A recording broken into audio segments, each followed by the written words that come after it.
Greetings and welcome back to room 303 in our chats with Emily, as we're calling our readings through the poetry of Emily Dickinson. We're consulting the complete poems of Emily Dickinson, edited by Thomas H. Johnson. And we turn now to poem 165, A Wounded Deer Leaps Highest. Now, of all the poems that we've studied thus far, with possibly the exception of Success is Counted Sweetest, poem number 67. This is probably the first major poem to be treated by so many of the anthologists and the biographers and the students and critics of Emily Dickinson's work. It is a very important poem. I think that word wounded will be significant. Interestingly, the only time Emily ever used this word will be in this poem. It is another Sioux poem. One scholar has commented on this poem being about the art of living with a hidden wound, and in that regards, of course, we can consider it a theodicy of a kind. Theodicy, of course, relating to our Big Five. Our assumptions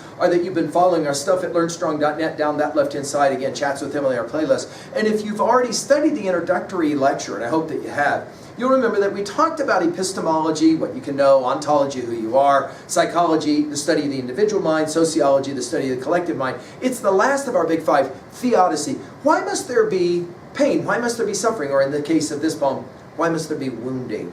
Now, we're also assuming that you've been following our stuff since the very first poem, and that you've just been reading through the Johnson edition with us. We just finished with poem 164, Mama Never Forgets. Now, we're back to Emily as philosopher, no doubt. Many will read this poem as a philosophic treatment. Some will see it as early formations of a certain kind of Stoic ideal. Certainly the Puritan discipline of restraint, as one scholar has called it, will be evidenced here. It is significant that this is another Sioux poem. Sue Gilbert, of course, Emily's close friend, some have said lover, who goes on to marry her bro, and Austin Inn lives next door. It is significant, by the way, for about 15 years, beginning in the 1860s, Emily never enters Sue's house, and it is just next door. Now, Ruth Miller, the scholar, will talk about in this poem the yoked opposites that are, of course, paradoxes. We saw this in poem 67 already, and in 125, 135, we commented already on poem 67. Success is counted sweetest by those who ne'er succeed to comprehend a nectar requires sorest need. In other words, it is often in the middle of great pain, suffering, that we come to enlightenment, to understanding, and the like. By the way, I do want to point out the use of exclamation points. We have 5 of them here. As arguments are made. Let's just enjoy the poem.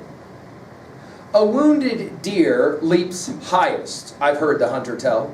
'Tis but the ecstasy of death, and then the break is still. The smitten rock that gushes, the trampled steel that springs. A cheek is always redder just where the hectic stings. Mirth is the mail of anguish, in which it cautious arm, lest anybody spy the blood, and "You're hurt!" exclaim.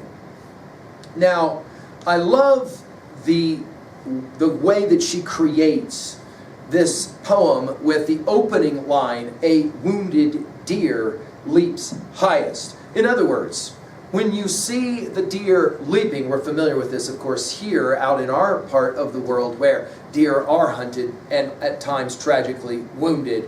Her point is that often what looks like tremendous physical strength of the leaping of a deer is actually born of a tremendous pain or a wounding, right? Notice also, I've heard the hunter tell. In other words, I've heard this is the case, as we said, wounded only used here. By the way, much has been made of Shakespeare and other writers, Sir Thomas White comes to mind and others, who will use the idea of deers and hunting as a backdrop or some kind of conceit for romantic hope of some kind or another. And in that regards, there's a whole lot of ways to read this Sioux poem, if you will. A wounded deer leaps highest. Notice the use of the dash. I've heard the hunter tell. And then 'tis but the ecstasy of death. In other words, the hunter continuing. Oh, in other words, I can misconstrue exactly what's going on. And then the break, that is to say the bushes, a clump of bushes, is still. And I told you guys that I think T.S. Eliot learned how to use the word still from his study, especially of Emily Dickinson's poetry, as he says, we must be still and still moving. Notice here, in other words, there's this moment of tremendous energy release, and then it's stillness.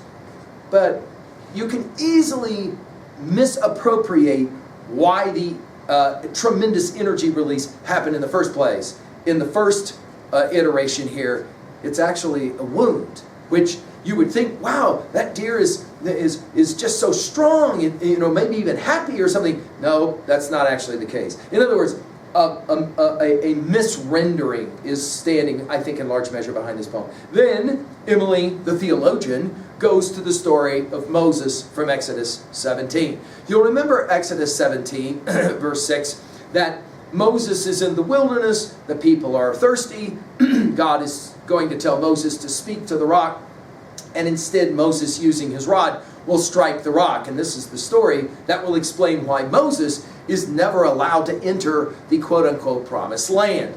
In other words, there's something that is wounding in the very process of his hitting the rock. Notice the smitten rock that gushes, and again, that italicized of smitten and trampled.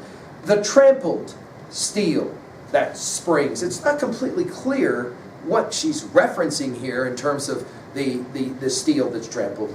And then she goes to something that, of course, everyone knew of her time, and that is the idea of consumption. Today we call it tuberculosis. A cheek is always redder just where the hectic stings. Now, I think the word stings is intended to dance with wounded. By the way, hectic only gets used one time in all of Emily's poetry, and it's here. In other words, if you don't know what you're looking at, you might see such red cheeks of an individual who is dying of consumption and assume health, but it's not actually the case.